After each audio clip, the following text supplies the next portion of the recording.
Mayor of Los Angeles, Eric Garcetti, has declared podcasts as an essential business that can stay open during the lockdown. So according to the mayor of LA, this podcast is more important than your church, more important than your job or restaurants, more important than food, more important than God. Ladies and gentlemen, welcome to Ruthless. U.S. Supreme Court Justice Ruth Bader Ginsburg has died. Judge Amy Coney Barrett. If Joe Biden wins, Democrats can sack the courts. You're a lying dog-faced pony soldier. Maybe that's a question you should ask China. Anyway, my time's up. I'm not thinking, Mr. That's President. okay. I know you're not thinking. You never do. It's a whole hoax. And you know who's playing into the hoax? People like you and the fake news media. We are born free and we will stay free. All right, well, it feels good to be an essential business, right, Josh? Well, we've known this for a while. Someone has to bring the truth to the American people. I feel like all he's done here is verify what we've known all along, that Ruthless is basically like oxygen. Absolutely. Absolutely. More important than God, more important than food. Great job over there, Mayor of LA doing fine work. We got a big show. What we got today? We got a very big show. We've got a bunch of topics to cover here, and we also have a very important interview. A man who is at the center of everything right now. The NRSC chairman, Todd Young. Senator Todd Young is going to be with us, and we'll be interviewing him later in the program. Well, it really is a big show. Good get. Let's get into the news of the day. This is an exciting story about Mark Dayton. You want to tell us about this, gentleman? So last night, I'm sitting around, kids went to bed, and I get a text from a friend who's like, dude, you're never going to believe this. And he sends me a screen cap of a Facebook post by former governor of Minnesota, former senator from Minnesota, Mark Dayton. And it seems as though Mark Dayton was announcing that he's married. Yeah, congratulations to Mark Dayton. Congratulations, Mark. People do it in different ways, but his wedding announcement came on Facebook. And, you don't get this a lot for a guy who's 73. Not every 73-year-old gets I was going to say, yeah. So, but this one stood out because, first of all, if you don't know Mark Dayton, he spent a ton of time in public service. I mean, he's been around since 2000 in terms of the national scene. He was most famous after 9/11. He was the one senator who closed down his office saying Amazing. It's unsafe to represent the people of Minnesota. Jesus. Yeah. So this dude was not exactly firing in all cylinders his entire time. I mean, it was like less than our best, but it seems as though he's maybe improved his game. Sounds like it. Sounds like you got the Facebook post? Yeah, so here it is. Dear family and friends, I'm delighted to reach out to you in these challenging times with some very happy news. After 20 years of bachelorhood, I'm now a married man. Here, this is my favorite. Well-wishers with whom I share my news often ask me, who's the lucky lady? I just want to pause on that for a second. If you've known, Google image search Mark Dayton, there's 73. Nobody, I don't care how good a friend you are of Mark Dayton, nobody's ever said who's the lucky lady. Who's the lucky lady? 73-year-old Mark Dayton. So he goes on, very self-deprecating style to say, but that's the wrong question, for it is I who am the lucky man. My wife, and he goes to say who now Anna Dayton is her name, is smart, compassionate, tough, funny, and impossibly good at Scrabble. Oh, those are all fun little characteristics. It must be the Scrabble, right? That's why he picked her. Now former Governor Dayton comes in from the free throw line. He says, she's also 41 years my junior. So it wasn't the Scrabble. It turns out it wasn't the Scrabble. He is 73 and she is 32. 41 years is junior. So, you know what? Good for Mark Dayton. I support Mark Dayton. Good for him. Congratulations, Mark. In one move during our COVID times, has entirely redeemed an otherwise unnoteworthy public service of the last 30 years. There's a lot to the story, clearly, but there's even more. So she was apparently an intern for him in 2010. So, I mean, let's do some math there, folks. Wait. It's even before that. Smug, he met her, he says in the same Facebook post, in the 2008 primary. So like oh, wow. We're talking like, oh man. Yeah. Really do the math. and just on that. remember like the primaries were over by April 2008. They were like up and running in 2007. Oh boy. So if you do the math on that, at best, Anna is 19 or maybe 20. Wow.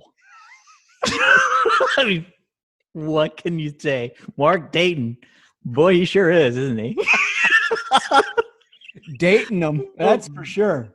My God. Whoa. I know that this is a lifelong goal of yours, Smug, but I'm frankly unable to wrap my mind around somebody marrying Mark Dayton, 41 years young. It's incredible. Let's get to the next story. So Doug Band. This is a good one. I need you to give me the update on this. Yeah.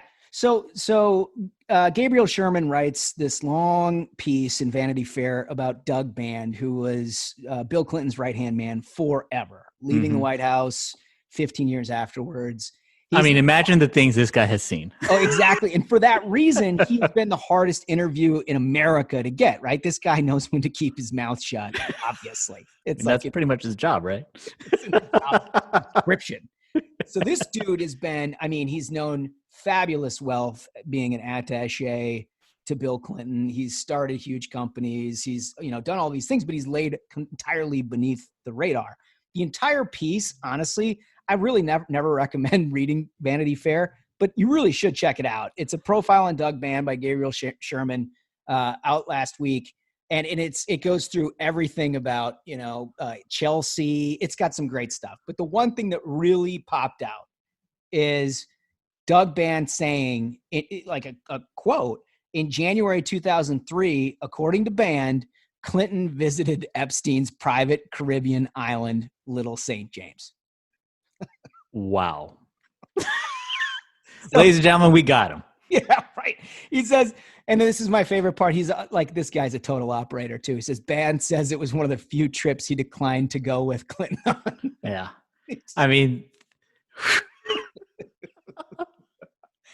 Here's the thing. If someone tells you, hey, listen, we got a private jet, gas up the PJ, we're going to a private Caribbean island, you'd be on board, right? But then if someone told you, he must have known to turn down a private trip to a Caribbean island, it's the stipulation that it's Epstein's island. So the fact that he turns it down, it's like these folks knew what was going on at that place. Well, who turns down a trip? Like, hey, let's go to the Caribbean. I got a jet. Let's do this. I think, and as we've come to find out, it's not like Epstein just woke up one day in 2007 and started molesting people, right? Yeah, this has been going for a minute. And the profile had a bunch of like juicy bits. Like Chelsea was apparently like really good friends with like Ghislaine, right? Yes. Wow. That's just shocking. I didn't know any of that stuff. Yeah. But it's, it's worth the read. But the Clintons officially say and have said for months and months and months that Bill Clinton never went to that island, right? I saw the Netflix documentary on it where they got the guy, he's like the caretaker, the maintenance man of the island. He's like, oh yeah, no, he stayed in that cabin right there. He pointed to it. But the official line is he was never at that island. Now you got Doug Band, the guy who knows more about Bill Clinton and anything else in the Clinton life than him. He's the expert. Shocking, right? And that's the other thing is Republicans have been calling out, for years the Clintons for their relationship with the Epsteins and to like the like details he had about like how tight Chelsea and Ghislaine were, that like it was a problem trying to separate the two. It's like, yikes, these people. But nobody's talking about it. You know? It's funny, right? It's really funny. It's like, this is a total bombshell that just dropped. And you wouldn't know it. God, it's almost like the Clintons could get away with murder. Unbelievable. They could be caught red-handed. Well, it's a good thing we have investigations. And there was news last week in a very, very smart move by the Attorney General Barr to take a page out of the Democratic playbook and absolutely slam it down their throat by appointing a special counsel to protect the Durham investigation. This is one of the all-time best moves. I mean, it's a long time coming, and there needs to be a lot of things done to protect this investigation, because you do not want any meddling into this investigation to Joe Biden and the Biden crime family. The Senate must ask every Biden cabinet nominee whether they commit to protecting the independence of the special counsel's investigation, because this is it's a very troubling situation. We could have a president who's compromised, and we need to make sure that the special counsel investigation remains protected from the politics. So if you're slow on the uptake here, basically what Smug has done is run out the Democratic talking points of the last 4 years. Yeah. And here you go. Like, everything they were throwing at us is going right back at them. Like all those statements from Kamala talking about how concerned she is about the special counsel's investigation and how, oh my God, the Republicans are going to try to obstruct. Well, here we go. Now it's time for them. So, but just to put a little flavor, y'all knew that Adam Schiff was a total scumbag, but his response to this is just classic Schiff. He said, Barr, quote, Barr is using the special counsel law for a purpose it was not intended, to continue a politically motivated investigation. I mean, come on. Wow. Oh, you mean a little bit like the Mueller investigation? Yeah. A little bit? Like this is a guy in Adam Schiff who has never been reprimanded a day in his life for saying things like, quote, there's ample evidence of collusion in plain sight. Yeah. The guy is an absolute conspiracy theorist. And now, shoes on the other foot. And it's just the hypocrisy that we've already started seeing is unbelievable. Adam Schiff and Democrats spent 4 years. Remember all the bills that they were running out? Jeff Flake was sort of like the Republican champion of the bill to protect Bob Mueller. It's like every day was a Democratic tracking exercise for journalists to try to figure out how to put every Republican on record for whether they supported the bill to protect the special counsel.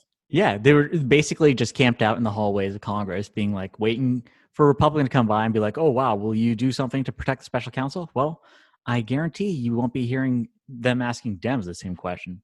Like, what's different? Like, why aren't right now? Yeah. Right now, there should be every Democrat on record.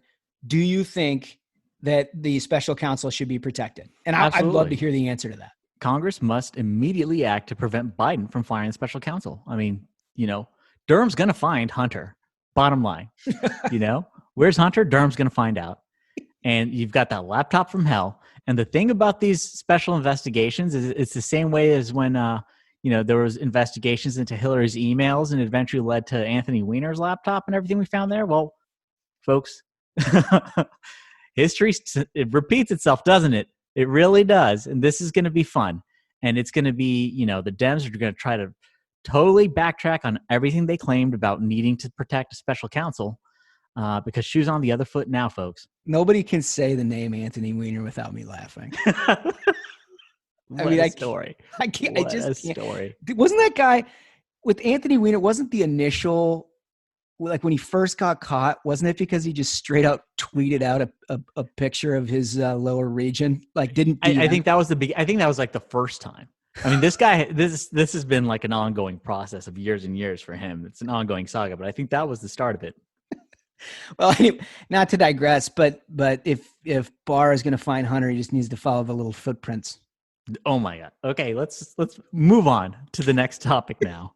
And a very important one. It's Georgia, folks. We told you every episode we're going to talk about Georgia. It's the most important story in politics. It's probably the most important election of our lifetimes. Not even kidding on that one. What do you got, Josh? Well, so here's the inside scoop that a lot of people want. Having worked in politics for an awful long time, I think Trump, the one thing he's done above all else is expose journalism in America for what it is, which is basically just political advocacy. And the way it works is journalists basically choose a topic at the beginning of the week that they think is going to be the most difficult for Republicans, right? It's a line of argument that's hardest to defend, that basically puts them in a bad spot, and they all do the same story. You see it at every publication. It goes up, and that's how they develop these conventional wisdom narratives. And the beginning of last week, it was President Trump is going to ruin both Senate races for the Republican Party because he's focused on all these legal challenges and criticizing the governor and the Secretary of State. And he's liable to go down on Saturday and say, don't vote. And it basically sacrificed the 2 Senate races, right? So all week, and every press secretary, Republican press secretary that's listening to this right now, damn well what I'm talking about. Yeah. You all got questions on this. Yeah. Last week, right? So all week, the drum beats, boop, boop, boop, boop, boop. And then Saturday happens. The president, stone cold, looks in the camera 4 different occasions and says, if you're frustrated, go vote. Yep. You can't make it close, go vote. He does the exact opposite of what every journo in America said was going to happen. Yeah, and that's the thing. The surest sign of a great Trump rally is journalists no longer talking about it. It's crickets now. Totally. So by Sunday, they're like, shit, like we can't, we can't even use that anymore. Like they're busily trying to like figure out whether the Linwood quote still works. They're like, how do we go back at this? And they're like, I know what we'll do. We'll focus on the Republican Democratic debate between Raphael Warnock and our Senator Kelly Loeffler. And that is when you see just this enormous exposure that journalists mask off. Oh, the mask just comes off. So you were watching this, right? Yeah, I saw it in real time. The worst tweets from journals that I saw was this guy, Manny Fidel, from Business Insider. I mean, Manny, Fidel, you got to guess, it's definitely a Raphael Warnock supporter. But what bothers him about the debate? Why? It's how Kelly Loeffler looks. He goes, he's like, I took these multiple screenshots of Kelly Loeffler during tonight's debate. I'm dead serious. I took 4 separate screenshots, and they're just similar images. And of course, this is how you know that journos have nothing to get on Loeffler.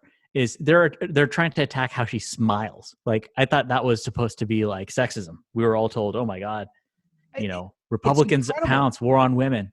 And then they say because she didn't take the bait, like they asked her a whole bunch of questions that were just baited questions that no matter what your answer was, you would get yourself in trouble. She refused to take the bait like a total disciplined badass. Stayed on message, said she wanted what she wanted to say, called Raphael Warnock, radical liberal Raphael Warnock about 3 dozen times, which I love that. 3 dozen more would have been appropriate. And they're like, well, she's robotic. Robotic, and she looks the same. I mean, it's the most sexist shit, and only Republicans get it. Yep. And what I loved is a result of the debate is, you saw Republicans pick up on how great that radical liberal Raphael Warnock messaging is. And then journals were just having a fit. They're like, oh no, Republicans are on message. They're showing message discipline. Oh my God, they're calling him radical liberal Raphael Warnock, because Raphael Warnock is a radical liberal, folks. Tell everyone about radical liberal Raphael Warnock. Thank you, Kelly Loeffler.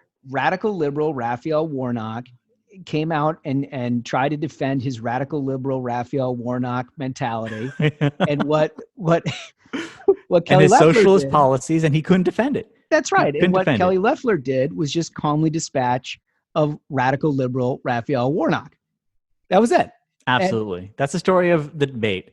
And good for her.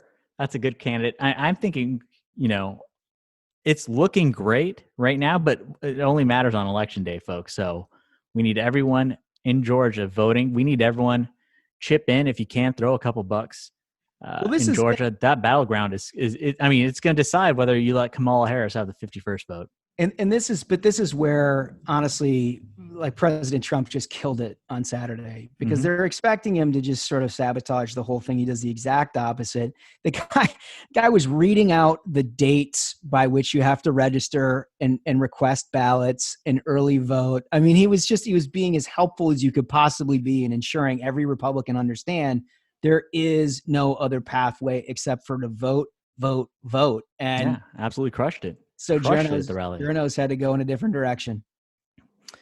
Yeah. So speaking of Georgia, we got a great guest today who can tell us a little bit about that. Who we got, Josh? Yeah. So Todd Young, I've known for a few years, had the privilege of working on his campaign in 2016, which was a total rock star campaign. He gets no credit for it because, the era of Trump sort of overtook events, but he knocked off Evan Bayh, who was a complete rock star in Indiana.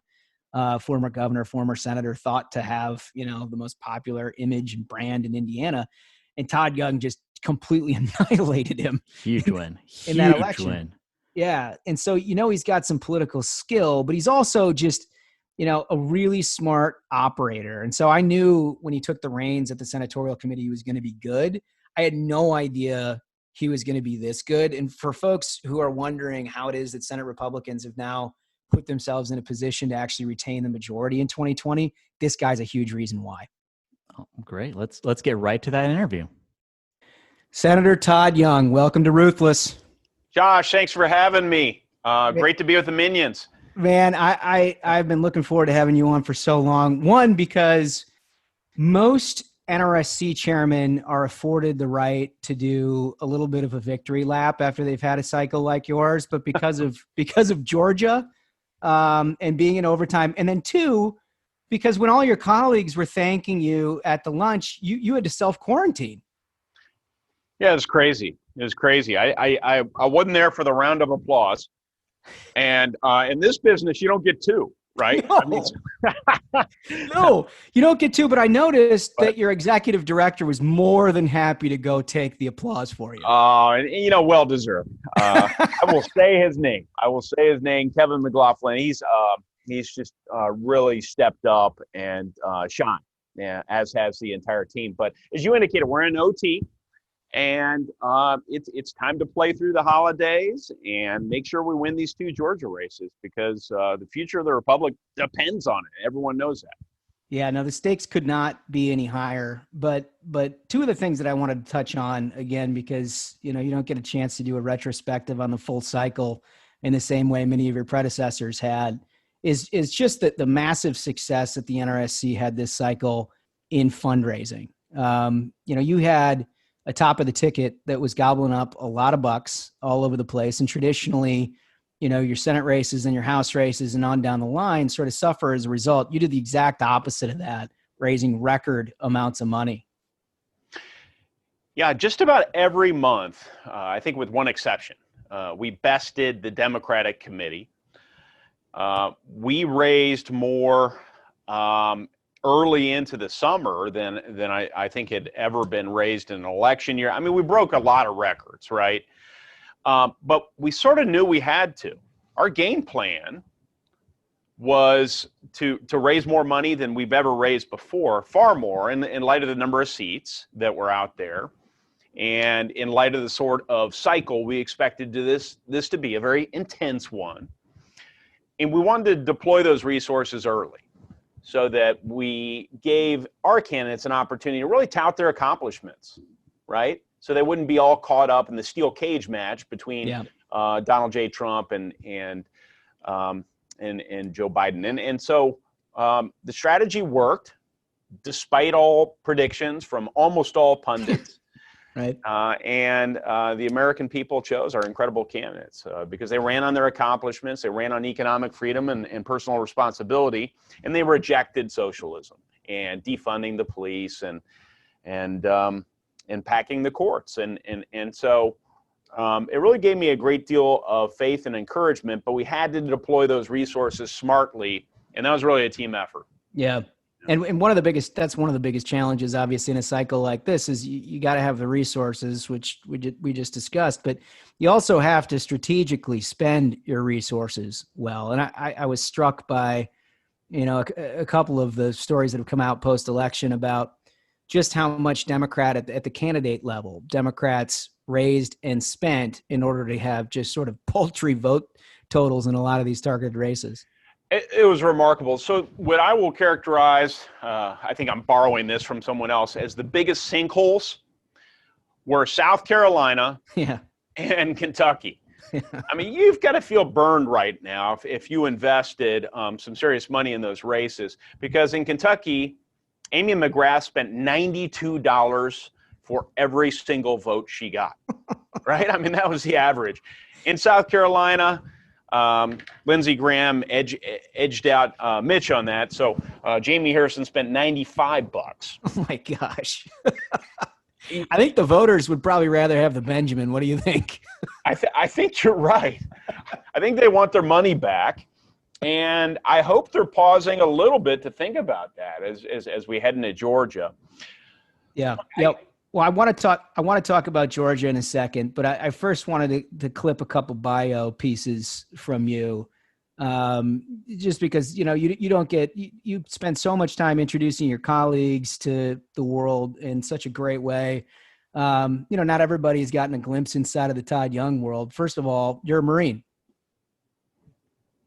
I am very proud of that. And we thank you for your service. Wondering if you wanted to talk anything about your time in the Marines. So Marines think a lot about team building. Those who join the Marines don't join that service because we think it's going to be the most comfortable or the most convenient, or because as one recruiting campaign once put it, because you're looking for a rose garden, right? Instead, you join the Marine Corps because you're looking for an incredible challenge. And that's the sort of spirit that I've tried to bring with me into all sorts of life challenges, whether it was in the business world or in politics or in this capacity as senatorial committee chairman. We embraced the suck. That became a slogan. That became a slogan around here. When it wasn't looking good, when Senator Collins was behind in every single national poll on the Real Clear Politics Roundup, when Crystal Ball had the Iowa Senate races rated lean Democrat, when Jamie Harrison and Amy McGrath raised together about $200 million to challenge Lindsey and Mitch, things weren't always looking good. But in each of those cases, we felt confident that we could overcome it and we could accomplish some very big things. Some of that, of course, was informed by data and our own internal analysis and our talent. But some of it, frankly, is just attitude. Yeah. And that's kind of the Marine Corps way.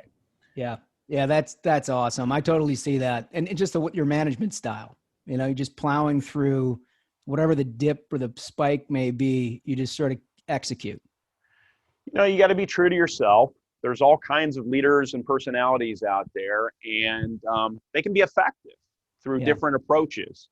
And I learned some time ago that Marines will see right through an inauthentic leader, right? Right. They want a real man or woman leading them, and someone who cares about them, someone who shares their desire to accomplish grand things, to accomplish big missions, and that ethic was instilled into me in the Marine Corps, and to me that's what the Marines are all about. It's not just military service; you take it with you once you leave the Marine Corps active duty service, and it ought to shape how you live your life. Yeah. Well, the other thing the Marines give you is a pretty good workout regimen, Todd. And I'm guessing that you've taken that with you to the Senate gym. Now, before we get into that, I think anybody who's worked in the Senate has our horror stories about basically what it's like walking into the Senate gym. But you were also in the House, and I got to imagine there's a contrast between the House gym and the Senate gym. So the House, by reputation, in reality, and just by observation, it's populated with younger people. Yeah. who tend to be more fit, right, because of the cohort of the population you're drawing from. And over in the House, folks are really working out. Right. Right. You come to the Senate, and I'm not going to tell too many, family secrets here, but I'll just say you go into the gym, and it's like an old living room. It's a very small area compared to the House gym. And those old cloth belts you put around your waist and kind of try and shake the fat off? Come on. So they got those. No, they don't. They have the wooden, those wooden things, the guys with real long and curly mustaches, wooden dumbbells, and medicine balls, and maybe a couple of jump ropes. So, no. The gym's a great place to get to know people, some of your colleagues outside of another setting, and so a little bit of it is about working out and clearing your head. But yeah, I still go to the gym, and it can be a fun place to hang out. And well, I won't ask you to comment on this, but my first Senate job was for Senator Norm Coleman. This is back in 2003 or so. And amongst my first responsibilities was I was a driver, and I would deliver papers and do all kinds of things. And Coleman got up at the crack of dawn. This guy got up at 4:35 in the morning, would get up and play tennis with somebody in the tennis facility, which a lot of people don't know exists in the Senate. And so one day they asked me to go deliver his briefcase because he was going directly to a meeting from the tennis facility, which, by the way, I don't even know if I could get back there. I don't know how to find it. Yeah, I mean, somewhere in the Dirksen building, but whatever. Anyway, I go up there. He's in the locker room, so I drop it off, and I turn around and I start walking out. And Arlen Specter is walking out of the shower with the towel over his shoulder. I mean, I just ran out of there as fast as I could. Let's just say a lot of my colleagues are very self-confident. Right, they're very comfortable with themselves. Right. Yeah. I love that. Well, you do have a couple that still work on it. And so what I'm wondering is, it like in a foot race, Todd? This is a serious question. In a foot race between Todd Young, Tom Cotton, John Thune, and I'm going to throw Grassley into the mix. Who wins the foot race? Oh, Grassley. Because he's the meanest son of a gun of all of them. I mean, Grassley he'd tackle everyone right before the starting gun went off. He'd start biting ankles. People be writhing in pain, and then Grassley would figure out how to finish a race and how to be first. Or if anybody were to escape and actually to be ahead of him, they'd probably let Chuck pass because they would not want to feel the wrath of Chuck Grassley on the back end of that. Chuck is an incredibly competitive guy and actually a wonderful human being, but he is tough. He is really tough. Well, I mean, Leader McConnell told me last week that when Grassley was diagnosed with COVID, that he didn't break his routine. He kept running 3 miles every morning. Oh yeah, that's not a joke. He did. It's incredible. He'd eat his massive farm breakfast,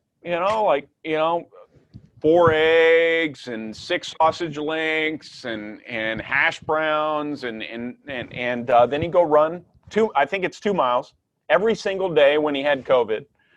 I mean, he is different world, man. Really impressive guy. But yeah, he'd win that race. Fair enough. And then the rest of us, the other 3, each of us claim we'd get second, right? Yep. Yeah. But because we're all competitive. But Thune, somebody recently said, all right, I think they asked Ben Sass if it were a running contest between Thune and Young, who would win? And Sass went out there and he said that, I think Thune would win. Uh-oh. And, this shows we're all politicians. So I approached Sass about it later in the day on the floor. I said, what's up with you saying Thune's going to win? He said, well, I meant age adjusted. That is a man. That's a man who's good on his feet. That's some spin. That's some really good spin. Well, you know what? Ruthless is happy to sponsor this event at any time when we need to set out some cones. So my money's on you, Todd. I think you take it. Let's do it. I love it. All right. We'll do it for charity, i.e. toddyoung.org. Yeah, right.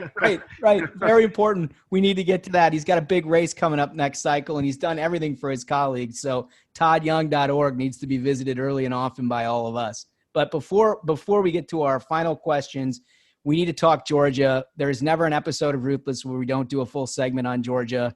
I thought that there was a very productive weekend out of Georgia. I thought the president did a nice job. I thought Kelly did a wonderful job last night in the debate. But I know you guys are investing unprecedented resources, and I'm just curious to get your thoughts on how things are going. Incredibly well. It's difficult to predict, Josh. I mean, I think it's close. Let me be candid, and we have to stay vigilant and can't take anything for granted. But we're executing our game plan right now. Nationally, we've recruited Karl Rove to lead the charge as National Finance Chair of a 50-state fundraising effort. So essentially, we're running a presidential campaign over the course of a couple of months here. The ground game, which is really where our point of emphasis is, since we're not persuading a lot of people, this is a get-out-the-vote exercise, is something that we've consulted with the best, including you, in the business about how we can make sure and mobilize people at an unnatural time on January 5th to come out and vote. Right. 1,000 paid staffers on the ground. We've already made over 1 million voter contacts. So we're doing everything we need to do. And then with respect to the legal effort, I know that remains a great concern for a lot of people. We brought in the best attorneys in the business. We are incredibly lawyered up. The Republican Attorney General's Association has helped us analyze state election law and potential, vulnerabilities there. We already have pleadings ready in advance that we can pull the trigger on at various polling places and so forth. So if an injunction is needed to stop some sort of malfeasance, then that can take place. So we're executing, but most importantly, look, I mean, we still have better candidates. Kelly Loeffler and David Perdue are out there hooking and jabbing, sticking and stabbing, as we say in the Marines, and they're fighters. And the people of Georgia want a fighter for them right now. They don't want far left extremism. They need something to temper that nationally. And they're out there talking about, most importantly, how we can emerge from this coronavirus pandemic as quickly as possible and as safely as possible. Kelly and David have both been very active in providing assistance to the people of Georgia. And then they're contrasting their records with the very radical leftists that they're facing.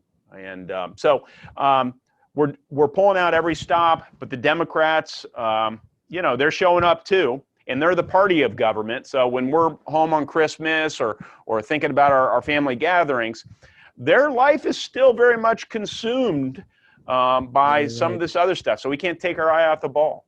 No, we sure can't. The stakes couldn't be any higher. And I can say for myself, and I think an awful lot of conservatives across the country, that we are incredibly grateful to have your leadership and the leadership of one of the most impressive NRSCs that we've ever seen, as it's all on the line. So thank you, Senator, for that. I really can't say enough about your leadership over the last 2 years.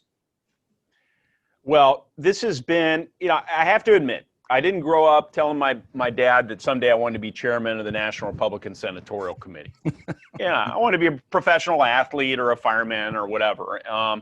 But I am incredibly proud to represent the people of Indiana in the U.S. Senate. And this position, as chairman of this election effort, holding the line against the far left National Democratic Party at this moment in history, may be the most consequential thing I've ever been involved in. And so I'm excited about the next number of weeks. I have a conviction we're going to win seats 51 and 52, and we're going to save this republic, man. I love it. I love it. Todd Young, I got 3 questions for you. They're the same 3 we give every guest. It starts with your last meal on earth. What is it? Oh, goodness. This would require a lot of reflection, but I'll tell you the first thing that comes to mind. Okay. First thing that comes to mind, and it's fairly well known back in the state of Indiana that I love Taco Bell.